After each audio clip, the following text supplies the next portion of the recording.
অর্থাৎ একের পর এক অশান্তির খবর আসছে। ভোট শেষ হতে না হতেই কলকাতা থেকে জেলা আক্রান্ত একের পর এক বিজেপি কর্মী। নদিয়ার কালীগঞ্জে বিজেপি কর্মীকে গুলি করে খুন, কুপিয়ে খুন। বেলেঘাটা, ট্যাংরায় তাপস রায়ের পোলিং এজেন্টের মার।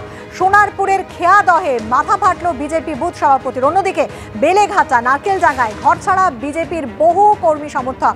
পাল্টা তৃণমূল কর্মীর বাড়ি ভাঙচুরের অভিযোগও উঠেছে।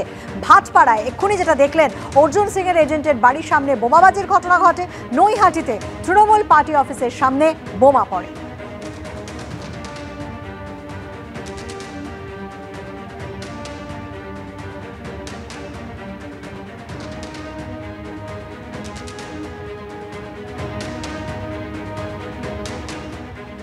আর এই ভোট পরবর্তী হিংসা নিয়ে বিজেপি রাজ্য সভাপতি সুকান্ত মজুমদার তিনি এনকাউন্টার হুঁশিয়ারি দিয়েছেন। কলকাতা, নদিয়া, বসিরহাটে ভোট পরবর্তী হিংসা চলছে। বিজেপি ক্ষমতায় এলে উত্তরপ্রদেশ ট্রিটমেন্ট হবে, কি হুঁশিয়ারি দিয়েছেন তিনি, শোনাবো।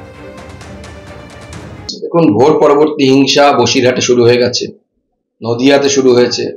দক্ষিণ কলকাতা অর্থাৎ কলকাতার প্রাণকেন্দ্র সেই জায়গায়, সেখানে আমাদের কর্মীদের মাথা ফাটানো, চমকানো এগুলো শুরু হয়েছে। কারণ তৃণমূল কংগ্রেস বুঝতে পেরেছে তাদের সময় আসন্ন।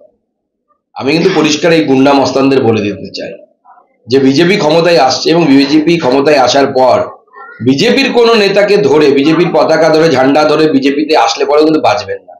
উত্তরপ্রদেশ ট্রিটমেন্ট হবে, পুরো এনকাউন্টার হবে। বিজেপি ক্ষমতায় এলে উত্তরপ্রদেশ ট্রিটমেন্ট হবে এমনই হুঁশিয়ারি দিলেন, এনকাউন্টার হুঁশিয়ারি দিলেন বিজেপির রাজ্য সভাপতি। ভোট শেষ হতে না হতে একের পর এক অশান্তির খবর বিভিন্ন জায়গা থেকে আসছে, আর তা নিয়েই সুকান্ত মজুমদার তিনি এই এনকাউন্টার হুঁশিয়ারি দিলেন। শান্তনু সেন পাল্টা কি বলেছেন শুনুন। পরিষ্কার বুঝতে পেরেছে যে 4 জুন যখন কাউন্টিং হবে, বাংলায় তৃণমূলের জয় জয়কার হবে, বিজেপির ভরাডুবি হবে। সেই জন্য ভয় পেয়ে তিনি এই ধরনের কথাগুলো বলছেন। ভোট পরবর্তী সন্ত্রাসে তৃণমূল কংগ্রেস যুক্ত থাকে না, তার কারণ তৃণমূল কংগ্রেস জানে যে মানুষের আশীর্বাদে তারা জিতবে। আর যারা বাইরে থেকে গুন্ডা এনে অস্ত্রশস্ত্র নিয়ে এসে অস্ত্রের ঝঞ্ঝনানির মধ্যে দিয়ে মানুষকে ভয় দেখায়, তারাই ভোট পরবর্তী সন্ত্রাসের সাথে যুক্ত থাকে। এবং উত্তরপ্রদেশের বুলডোজার রাজের কথা তারা মানুষকে ভয় দেখাচ্ছে। তারা জানে না যে বাংলার মানুষ এই বুলডোজার রাজের বিরুদ্ধে যোগ্য জবাব প্রত্যেকটা নির্বাচনে দিচ্ছে। এবং উত্তরপ্রদেশেও বুলডোজার রাজ খতম হবে আগামী দিনে, এবং তার সূত্রপাত হবে এই লোকসভা নির্বাচনে, যখন 80টা আসনের ফলাফল ঘোষণা হবে তারা দেখতে পাবে। আর বাংলার মানুষ তো প্রত্যেকটা নির্বাচনে জবাব দিচ্ছে, এইবারেও দেবে।